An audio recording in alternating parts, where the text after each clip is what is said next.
বন্ধুরা ভাবুন তো, একজন এসপি মহিলা পুলিশ অফিসার, যিনি প্রত্যেক দিনের মতো অফিসে বসে কাজ করতেন। কিন্তু একদিন হঠাৎ সেই স্টেশনে এক অফিসার এমন কিছু বলে বসে, যা শুনে স্তব্ধ হয়ে যান ম্যাডাম নিজেই। সে বলে, আপনার সাথে আমি সেই সব কাজ করতে চাই, যা আমার বউ আমাকে করতে দেয় না, এবং আপনার সাথে একটি রাত যাপন করতে চাই। এটা শুনে এসপি ম্যাডাম হতভম্ব হয়ে যায়। কিন্তু তার কয়েক ঘণ্টা পরে এমন কিছু ঘটল, তা একেবারেই কল্পনার বাহিরে। এসপি ম্যাডাম এমন এক সিদ্ধান্ত নিলেন, যা সমাজের চোখে একেবারেই অপ্রত্যাশিত। তাহলে কি সেই রাতে এসপি ম্যাডাম সেইসব কাজ করেছিলেন, যা তার মোটেও করা উচিত ছিল না? কিন্তু সেই ভজনকর রাতের পর তার পুরো জীবনটাই বদলে গেল। কিভাবে একজন এসপি তার নিজের নিকট সহকর্মী দ্বারা এমন প্রতারিত হলেন? বন্ধুরা, মল্লিকা একটি খুব ছোট্ট গ্রাম থেকে উঠে এসেছিলেন। চোখে ছিল বড় স্বপ্ন, এবং সেই স্বপ্ন তিনি বাস্তবে পরিণত করেছিলেন। মল্লিকা এমন এক নারী ছিলেন, তিনি সবসময় ন্যায়ের জন্যই লড়তেন। তিনি কখনো কাউকে অন্যায় করেননি, বরং তিনি সবসময় দুর্বল মানুষের পাশে থেকেছেন, তাদের সাহায্য করেছেন। কিন্তু কেউ জানত না, এক রাত তার জীবনে এমনভাবেই আসবে, যা তার গোটা জীবন উজাড় করে দিবে। বন্ধুরা, একদিনের কথা, এসপি ম্যাডাম তার অফিসের কেবিনে বসে চা খাচ্ছিলেন। চা খেতে খেতে খবরে কাগজের হেডলাইন পড়ছিলেন। তখনই সেখানে এক রমেশ নামের ইন্সপেক্টর এসে উপস্থিত হয়, এবং সে এসপি ম্যাডামকে এমন এক খবর দেয়, যা শুনে এসপি ম্যাডামের পা থেকে মাটি সরে যায়। আসলে রমেশ ছিল মহিলা তিহার জেলের একজন রান্নাবান্নার দায়িত্বে থাকা পুলিশ। সে এসে ম্যাডামকে বলল, ম্যাডাম, আমাদের জেলে কিছুই ঠিকঠাক নেই গু। তখন এসপি ম্যাডাম বললেন, রমেশ, তুমি ঠিক কি বলতে চাও? একটু খোলাসা করে বল, কি ঠিক হচ্ছে না? তখন রমেশ বলল, ম্যাডাম, আমাদের মহিলা তিহার জেলের নারীরা আর নিরাপদ নয়। তাদের শোষণ করা হচ্ছে, তাদের সুযোগ নেওয়া হচ্ছে গি। তখন এসপি ম্যাডাম বলেন, রমেশ, এটা তুমি কি বলছ? তুমি হুঁশে আছো তো? বুঝে বলছ তো তুমি কি বলছ? রমেশ তখন বলল, হ্যাঁ ম্যাডাম, আমি জানি আমি কি বলছি, এই কথাগুলো একদম সত্যি গু। তখন এসপি ম্যাডাম বললেন, বলো রমেশ, কারা এসব করছে? কারা মহিলাদের শোষণ করছে, তাদের সঙ্গে খারাপ ব্যবহার করছে? তখন রমেশ বলল, ম্যাডাম, সেই পুলিশরা যারা দিনে ডিউটি করে পুরো জেলের দায়িত্ব নেয়, তারাই রাতের বেলা সেই মহিলা কয়েদিদের সঙ্গে খারাপ আচরণ করে কি। এসপি ম্যাডাম তখন বললেন, রমেশ, তুমি জানো তো তুমি কত বড় একটি অভিযোগ আনছ? তোমার কাছে কোনো প্রমাণ আছে? তখন রমেশ বলল, না ম্যাডাম, কিন্তু আমি নিজেই এসব আমার চোখে দেখেছি। আপনি আমার কথায় বিশ্বাস করুন। আমি যদি পুলিশদের কিছু বলতাম, তাহলে হয়তো ওরাও আমার সঙ্গে সে একই ব্যবহার করত, যা তারা ওই মহিলা কয়েদিদের সঙ্গেই করছে। তাই আমার মধ্যে সাহস ছিল না তাদের বিরুদ্ধে কিছু বলার। এই জন্যই ম্যাডাম আমি এসব কথা এসে আপনাকে বলছি গু। এই কথা শুনে এসপি ম্যাডাম রাগে ফেটে পড়লেন। কারণ এসপি ম্যাডাম কখনোই সহ্য করতে পারতেন না যে কোনো মহিলার সঙ্গে অন্যায় করা হোক। এবং যেমনটা আগে বলা হয়েছে, মল্লিকা সেই নারী, তিনি সবসময় ন্যায়ের জন্যই লড়তেন। এখন মল্লিকা অর্থাৎ এসপি ম্যাডাম রমেশকে বললেন, রমেশ, তোমাকে অনেক অনেক ধন্যবাদ যে তুমি এই খবর আমাকে দিলে। তবে রমেশ, একটা কথা বল, আমি তো গত সপ্তাহেই সেই জেলে গিয়েছিলাম। তখন কোনো মহিলা আমাকে এ ব্যাপারে কেন কিছু বলেনি?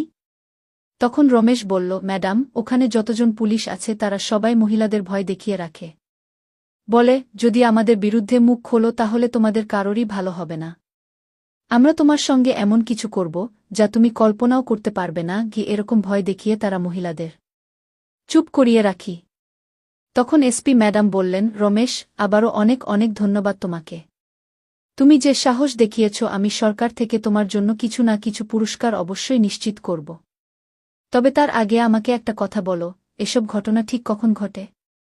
তখন রমেশ বলল, ম্যাডাম, যখন সমস্ত পুলিশ সারাদিনে ডিউটি করে ক্লান্ত হয়ে পড়ে, তখন রাতের বেলা তারা সেই মহিলার কেবিনের দিকে যায়, যেখানে সকল মহিলা কয়েদি সাজা ভোগ করছে গু। তখন এসপি ম্যাডাম বললেন, কোনো ব্যাপার না রমেশ, তুমি যাও। আর আমাকে প্রতিদিন খবর জানাতে থাকবে। আমি আজ সন্ধ্যায় সে জেল পরিদর্শন করতে যাচ্ছি। এখন মল্লিকার মনে একটাই প্রশ্ন ঘুরপাক খাচ্ছিল, কেন সবসময় মহিলাদের সঙ্গেই এমনটা হয়? কেন তাদেরকেই বারবার মাথা নত করতে হয়? বন্ধুরা, বলা হয় একজন মহিলার জীবন খুবই কঠিন। যদি কোনো মহিলা ভুল করে তাহলে গোটা সমাজ তার বিরুদ্ধে দাঁড়িয়ে যায়। কেউ পাশে দাঁড়ায় না। কিন্তু সেই মহিলাও তো একজন মানুষ। তাকেও কারো সহায়তা দরকার হয়। এবং একজন মহিলাই পারে আরেকজন মহিলার যন্ত্রণা বুঝতে। এসপি ম্যাডামও সেই মহিলাদের কষ্ট বুঝতেন।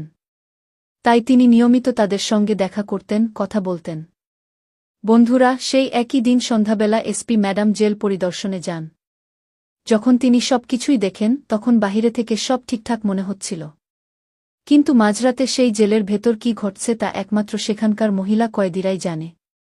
এরপর এসপি ম্যাডাম সবাইকে জিজ্ঞাসাবাদ শুরু করেন। কিন্তু কোনো কয়েদি সাহস হচ্ছিল না যে এসপি ম্যাডামকে একটা ইশারা করেও বা কিছু জানানোর চেষ্টা করে। তখন এসপি ম্যাডাম বুঝে গিয়েছিলেন এরা কেউ মুখ খুলবে না এত সহজে। বন্ধুরা, পরের দিন এসপি ম্যাডাম আবার নিজের কেবিনে বসে ভাবতে লাগলেন এই পুরো কেলেঙ্কারিটা ফাঁস করবেন কিভাবে। কিভাবে সেই পুলিশদের সামনে আনবেন যারা মহিলাদের শোষণ করে, তাদের সঙ্গে খারাপ আচরণ করে, তাদের সুযোগ নিচ্ছে। তখন এসপি ম্যাডাম বললেন, যদি আমাকে এটা ফাঁস করতেই হয় তাহলে আমাকে আজ রাতেই কয়েদির ছদ্মবেশে জেলে ঢুকতে হবে। এবং বন্ধুরা, সেই রাত এসেই গিয়েছিল, সেই ভয়ঙ্কর রাত, যে রাত এসপি ম্যাডামের জীবন উজাড় করে দিয়েছিল।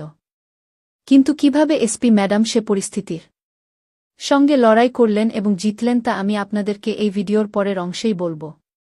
বন্ধুরা, দিনটি ছিল বৃহস্পতিবার, রাত 2টা বাজে ছিল। কিছু পুলিশকর্মী ডিউটিতে ঘুমিয়ে পড়েছিল।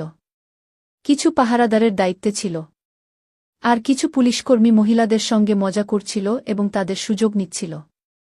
এসপি ম্যাডাম তখন কয়েদিদের পোশাক পরে তিহার মহিলা জেলে ঢুকে গেলেন। কিন্তু তিনি জানতেন না তিনি জীবিত অবস্থায় আবার বেরোতে পারবেন কিনা। কারণ বলা হয় জেল এমন এক জায়গা যেখানে খুন করলেও মাফ হয়ে যায়। যদি কোনো কয়েদি আরেক কয়েদিকে খুন করে সেটাও মাফ। যদি কোনো পুলিশকর্মী কোনো কয়েদিকে মারে তাও মাফ। বন্ধুরা, রাত 3টা বাজে। কয়েদির পোশাক পরে মল্লিকা প্রথমে সেই জেলের ভেতর ঢোকেন এবং সেই জায়গায় যান যেখানে মহিলারা তাদের কেবিনে বন্দী ছিল। সেই কেবিনের বাহিরে কিছু পুলিশকর্মী বসেছিল। কেউ মহিলাদের দিয়ে নাচ করাচ্ছিল, কেউ তাদের দিয়ে পাটি পাচ্ছিল, আবার কেউ কেউ মহিলাদের সঙ্গে খারাপ আচরণ করছিল। যখন এসপি ম্যাডাম এসব দেখলেন তখন তার পা থেকে যেন মাটি সরে গেল। এসপি ম্যাডাম জানতেন জেলে যাচ্ছেন মানেই তাকে কিছু না কিছু প্রমাণ সংগ্রহ করতেই হবে ন্যায়ের জন্য। না হলে তিনি বিপদে পড়ে যাবেন। তাই সেই রাতে তিনি গোপনে একটা ক্যামেরা ও একটি মাইক্রোফোন তার কলারে লাগিয়ে জেলে ঢুকেছিলেন। যেই তিনি ভেতরে গেলেন একটি পুলিশকর্মী তার কাছে এসে বলল, তুমি কে? তোমাকে তো কখনোই দেখিনি, তোমার নাম কি? তখন এসপি ম্যাডাম বললেন, সাহেব, আমি আজই এসেছি। সকালে আমাকে এখানে আনা হয়েছে গিয়ে। তখন আরেক পুলিশকর্মী বলল, তুমি কি অপরাধ করেছ? এসপি ম্যাডাম বললেন, সাহেব, আমার বিরুদ্ধে চুরির অভিযোগ উঠেছে কিন্তু আমি কিছুই করিনি গ। এ কথা বলেই পাশে থাকা 2-3 জন পুলিশ সদস্য সবাই এমনটাই বলে, আমি কিছুই করিনি গি। তোমার নাম কি?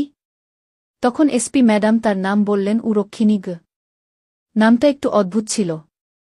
তাই সেখানে থাকা সব পুলিশ সদস্যরাই এই নাম শুনে জোরে জোরে হেসে উঠল এবং তাকে নিয়ে ঠাট্টা করতে লাগল। বলল, এটা আবার কেমন নাম?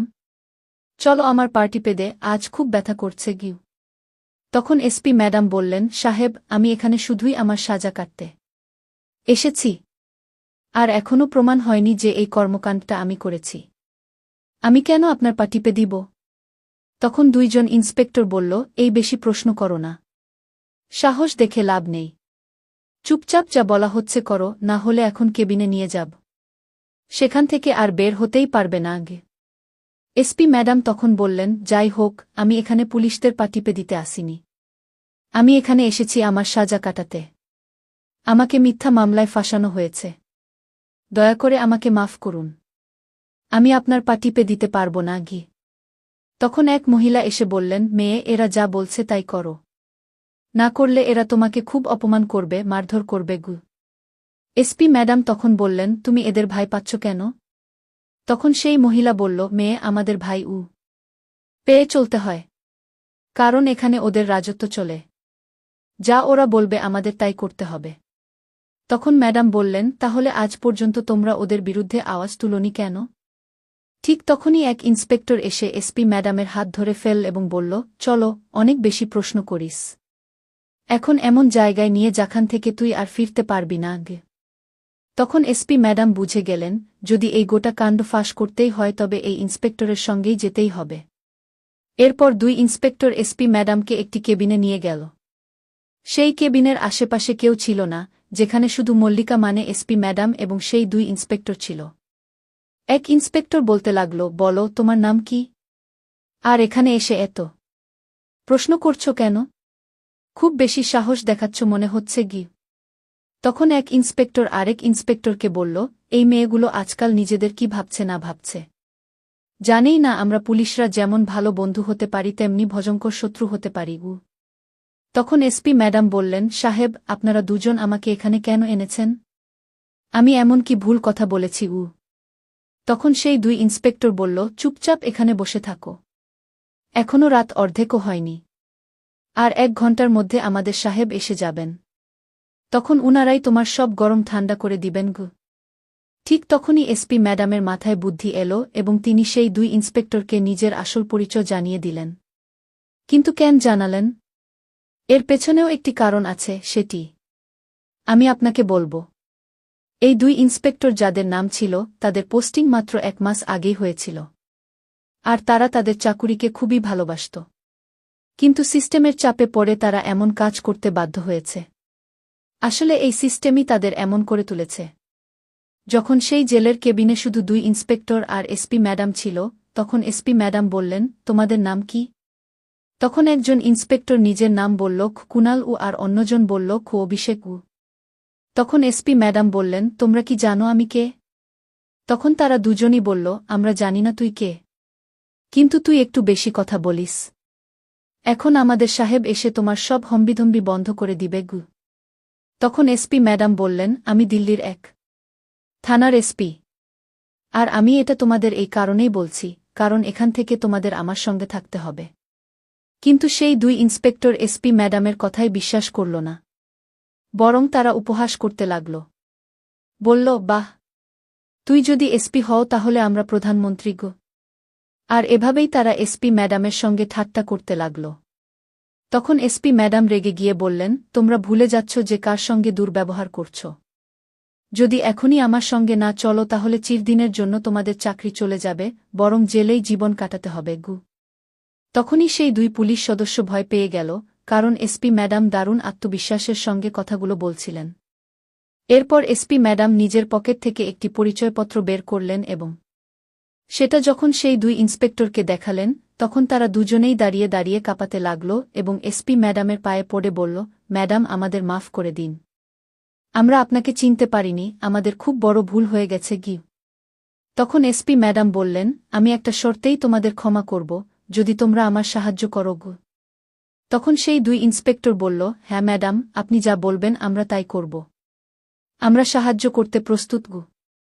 তখন এসপি ম্যাডাম বললেন, তোমরা আমাকে বলো প্রতিদিন প্রতি রাতে এই জেলে মহিলা কয়েদিদের সঙ্গে কি কি হচ্ছে। তখন সেই দুই ইন্সপেক্টর সমস্ত কিছু খুলে বলল, যেগুলো আগে রমেশ এসপি ম্যাডামকে জানিয়েছিল। তখন এসপি ম্যাডাম নিশ্চিত হয়ে গেলেন যে হ্যাঁ, রমেশ যা বলেছিল সবই সত্যি।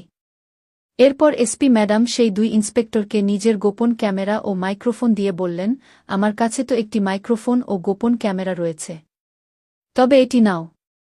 তোমরাও এই গোপন ক্যামেরা ও মাইক্রোফোন নিয়ে যাও এবং সেখানে যা কিছু হচ্ছে তা ক্যামেরায় ধারণ করে আমাকে এনে দাও। এখন সেই দুই ইন্সপেক্টর খুবই ভয় পেয়ে গিয়েছিল এবং আতঙ্কিত ছিল। তখন এসপি ম্যাডাম বললেন, ভয় পেও না, আমি তোমাদের সঙ্গে আছি। আমি জানি তোমরা কারা। তোমাদের এখানে পোস্টিং তো গত মাসেই হয়েছে গি। তখন তারা বলল, ম্যাডাম আপনি আমাদের চিনলেন কিভাবে? তখন এসপি ম্যাডাম তাদের নাম তো আগেই দেখে ফেলেছিলেন, এমনকি তাদের বাবা মায়ের সম্পর্কেও কিছু তথ্য দিয়ে দিলেন। তখন সেই দুই ইন্সপেক্টর এসপি ম্যাডামের কথা মেনে নিল এবং ম্যাডাম তাদের একটু সাহসও দিলেন। এরপর সেই দুই ইন্সপেক্টর ক্যামেরা ও মাইক নিয়ে সে জায়গায় গেল, যেখানে কিছু পুলিশ সদস্য বসেছিল এবং মহিলা কয়েদিদের শোষণ করছিল। সবকিছুই ক্যামেরায় রেকর্ড করেই সেই দুই পুলিশ সদস্য এসে এসপি ম্যাডামকে রেকর্ডিং দিয়ে দিল। আর এসপি ম্যাডাম সঙ্গে সঙ্গে সেদিন রাতে জেল থেকে বেরিয়ে গেলেন। পরে যখন দুই ইন্সপেক্টর আবারও ফিরে গিয়ে এসে পুলিশের আড্ডায় যোগ দিল, তখন তাদের মূর্ধতন এক অফিসার বলল, তোমরা এখানে আবার কেন? সেই মেয়েটা কোথায় গেল যে এত প্রশ্ন করছিল? একবার আমিও তাকে একা পেয়ে কিছু প্রশ্ন করতাম গে। কিন্তু সেই দুই ইন্সপেক্টরের তখন কিছু বলার সাহস হচ্ছিল না। কারণ এসপি ম্যাডাম আগে থেকেই বলে গিয়েছিলেন, তোমরা যদি ওদের জানিয়ে দাও যে আমি একজন এসপি এবং কয়েদির ছদ্মবেশে এসেছি, তাহলে তোমার সঙ্গেও আমি সেই একই ব্যবহার করব যা ওদের সঙ্গে করতে যাচ্ছি গু। তখন সেই দুই ইন্সপেক্টর এসপি ম্যাডামকে প্রতিশ্রুতি দিল, ম্যাডাম আমরা প্রতিজ্ঞা করছি, আমরা কিছুই বলবো না, চুপচাপ গিয়ে বসে থাকব। তখন তারা তাদের অফিসারদেরকে বলল, আরে সাহেব, সে মেয়েটাকে তো আমরা শিক্ষা দিয়ে দিয়েছি, আপনার আর যেতে হবে না গি। তখন সেখানে যা ঘটেছিল তা দেখে এবং শুনে আপনি নিজেও অবাক হয়ে যাবেন। এসপি ম্যাডাম সেদিন রাতে জেল থেকে বেরিয়ে গেলেন। পরের দিন সকালে তিনি সমস্ত প্রমাণ নিয়ে পুলিশ হেডকোয়ার্টারে পৌঁছালেন এবং তার ঊর্ধ্বতন কর্মকর্তাদের সব ভিডিও দেখালেন। এরপর এসপি ম্যাডামের সঙ্গে সমস্ত সিনিয়র পুলিশ অফিসাররা সেই জেলে গিয়ে ওইসব পুলিশ সদস্যদের চিরতরের চাকরি থেকে বরখাস্ত করে দেয় এবং সাসপেন্ড করে দেয়া হয়। এরপর পুরো পুলিশ বাহিনীতে এসপি ম্যাডামের খুব প্রশংসা হতে থাকে। সব কয়েদি মহিলারা হাত জোট করে এসপি ম্যাডামকে ধন্যবাদ জানা। বলে, এসপি ম্যাডাম, আপনাকে অসংখ্য ধন্যবাদ যে আপনি আমাদের এই নরক থেকে মুক্তি দিয়েছেন। আমরা খুব কষ্টেই ছিলাম, কাউকে কিছু বলতে পারতাম না, কেউ আমাদের কথা শুনত না। যখনই কিছু বলার চেষ্টা করতাম আমাদের গলা চেপে ধরা হতো, অত্যাচার করা হতো। এরপর প্রধান পুলিশ কর্মকর্তারাও এসপি ম্যাডামের খুবই প্রশংসা করেন এবং ওইসব অপরাধী পুলিশ সদস্যদের কঠোর শাস্তি দেয়া হয় এবং তাদের স্থায়ীভাবে চাকরি থেকে বরখাস্ত করা হয়, কারণ তারা যে অপরাধ করেছিল তা কোনো সাধারণ অপরাধ ছিল না। বন্ধুরা, এইভাবেই এসপি ম্যাডাম পুরো ঘটনা ফাঁস করেন। এই ঘটনা আমাদের শেখায় যে জীবনে যতই কষ্ট আসুক না কেন, সাহস আর আত্মসম্মান ধরে রেখে বাঁচতে শিখ।